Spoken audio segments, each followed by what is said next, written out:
Hi guys, Godavari నది తీరాన వెలిసిన శ్రీ మసేనమ్మ అమ్మవారి కథ చెప్పనా మీకు.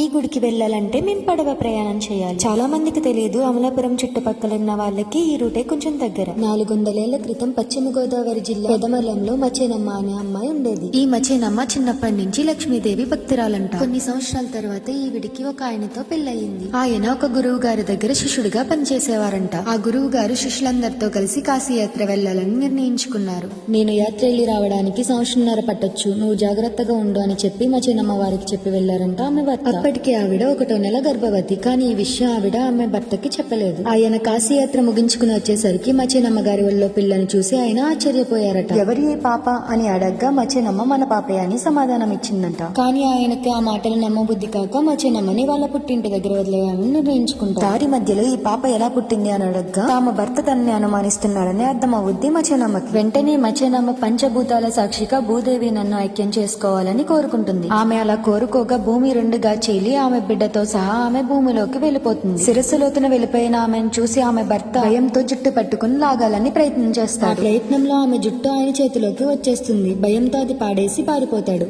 ఆయన ఆ జుట్టు పాడేసిన ప్లేస్ లో ఈ చెట్టు వెలిసింది. దీనినే పేరు లేని చెట్టు అని అంటారు. దీనికి ఒక పువ్వు గాని కాయ గాని ఏది ఉండదు.